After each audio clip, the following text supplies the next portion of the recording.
Hello दोस्तों, क्या आपने कभी सोचा है कि एक बम अगर ईरान में गिरा तो उसकी गूंज दिल्ली, मुंबई और लखनऊ तक क्यों महसूस की जाएगी? और अगर इजराइल ईरान का ये खेल और आगे बढ़ा तो क्या हम सब बस एक बड़े युद्ध की तैयारी कर रहे हैं? इस वक्त दुनिया की सबसे संवेदनशील सीमाओं में से एक मिडिल ईस्ट फिर से जल रही है। इजराइल और ईरान, ये नाम अब सिर्फ अखबारों की हेडलाइंस नहीं रह गए हैं। अमेरिका ने ईरान के न्यूक्लियर फैसिलिटीज पर हमला किया है और ईरान ने साफ कहा है, इसका जवाब जरूर मिलेगा।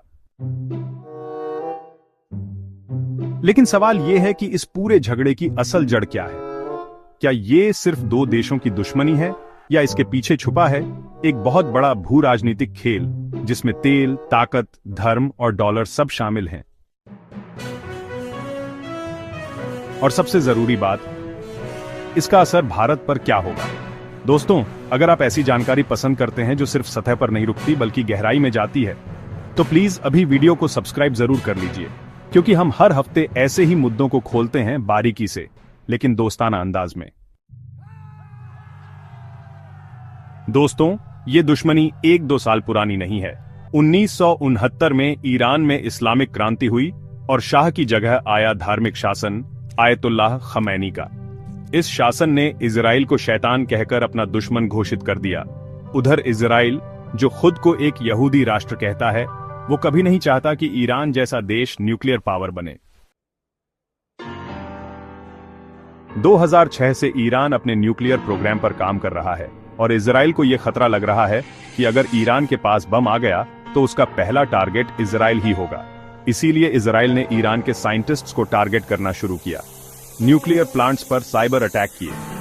याद है स्टक्सनेट वायरस? अब ताजा हालात ये हैं कि अमेरिका ने भी ईरान की एक न्यूक्लियर फैसिलिटी पर बम गिराया है और ये आग अब सिर्फ इन दो देशों की नहीं रही। अब जरा सोचिए, अमेरिका, जिसे इजराइल का सबसे करीबी दोस्त माना जाता है, वह क्यों ईरान की न्यूक्लियर फैसिलिटी पर बम गिरा रहा है? क्योंकि अमेरिका नहीं चाहता कि मिडिल ईस्ट में कोई और ताकतवर देश खड़ा हो। तेल का पूरा व्यापार डॉलर में होता है। अगर ईरान न्यूक्लियर पावर बन गया तो सऊदी, इजराइल, अमेरिका तीनों का वर्चस्व खतरे में पड़ जाएगा। और अब जबकि चीन और रूस दोनों ईरान के साथ खड़े दिख रहे हैं, अमेरिका अपनी मौजूदगी और भी आक्रामक कर रहा है। इसी वजह से आज का सवाल यह नहीं है कि ईरान जवाब देगा या नहीं, सवाल यह है कि ईरान का जवाब क्या पूरी दुनिया को जला देगा। अभी ईरान ने अपने बॉर्डर पर मिलिट्री को हाई अलर्ट पर रखा है। बगदाद, दमिश्क, बेरूत और गाजा, इन सब जगहों पर तनाव बढ़ता जा रहा है। रिपोर्ट्स की माने तो ईरान समर्थक हिजबुल्लाह ने इजराइल के नॉर्थ बॉर्डर पर रॉकेट दागे हैं और इजराइल ने जवाबी एयर स्ट्राइक्स की है। अमेरिकी पोत यूएसएस आइजनहावर ओमान की खाड़ी में मौजूद है और उसका हर मूवमेंट बड़े ध्यान से मॉनिटर किया जा रहा है। इसी बीच भारत ने अपने नागरिकों को ईरान और इजराइल दोनों से दूर रहने की एडवाइजरी जारी की है। इतना ही नहीं, भारत की ओनियल कंपनियां भी अब सोच में पड़ गई हैं, क्योंकि 70% क्रूड ओनियल मिडिल ईस्ट से आता है। दोस्तों, आप इस मुद्दे को कितना गंभीर मानते हैं? नीचे कमेंट में अपनी राय जरूर बताइए। और अगर ये जानकारी काम की लग रही हो तो वीडियो को लाइक और शेयर जरूर कीजिए। इसी तरह की गहराई से रिसर्च की गई जानकारी लाने में हौसला मिलता है। अब सीधे मुद्दे की बात करते हैं। भारत के लिए मिडिल ईस्ट सिर्फ एक विदेशी जोन नहीं है। यहां से 60 लाख से ज्यादा भारतीय काम करते हैं और हर साल अरबों डॉलर की रेमिटेंस आती है। अगर इजराइल ईरान युद्ध बढ़ता है तो सबसे पहला असर तेल की कीमतों पर पड़ेगा। अभी 92 रुपये का पेट्रोल, सोचिए अगर ब्रेंट क्रूड $120 पार कर गया तो। दूसरी बात, भारत का डिप्लोमेटिक बैलेंस। भारत के इजराइल से डिफेंस डील्स हैं, लेकिन ईरान से भी चाबहार पोर्ट, एनर्जी कॉरिडोर और स्टेबिलिटी के लिए रिश्ते हैं। तो भारत को ऐसा संतुलन बनाना पड़ता है जो ना अमेरिका को नाराज करे, ना रूस ईरान को। इसीलिए भारत इस समय साइलेंट डिप्लोमेसी अपना रहा है और अपने नागरिकों की सुरक्षा पर ज्यादा फोकस कर रहा है।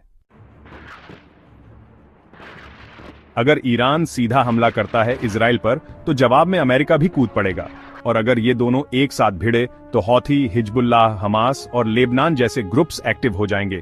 इससे पूरा वेस्ट एशिया एक फायर बेल्ट बन सकता है। और यही वो स्थिति होगी जिसे लोग वर्ल्ड वॉर 3 का प्रेल्यूड कह रहे हैं। दूसरी तरफ अगर डिप्लोमेसी काम करती है तो शायद सब कुछ अभी रुक जाए, पर सवाल यह है, क्या जिनके हाथ में बटन है उन्हें रोकने वाला कोई बचा है? दोस्तों, ये लड़ाइयां दूर जरूर लगती हैं, पर असर हमारे घरों तक आता है, पेट्रोल पंप तक, मार्केट तक और कश्मीर की सीमाओं तक। इसलिए ऐसी घटनाओं को सिर्फ विदेशी मसला कहकर नजरअंदाज मत कीजिए। हर बम जो गिरता है वो हमें भी हिलाता है। अगर आप चाहते हैं कि हम भारत के दृष्टिकोण से अंतर्राष्ट्रीय मुद्दों को इस तरह गहराई से कवर करते रहें, तो वीडियो को अभी सब्सक्राइब कीजिए, ताकि अगली बार भी जब दुनिया हिले, आप सच्चाई से जुड़े रहें। और जाते जाते बस यही कहूंगा, बात गहराई से समझिए, शांति के पक्ष में सोचिए, क्योंकि अंत में युद्ध में कोई नहीं जीतता। जय हिंद।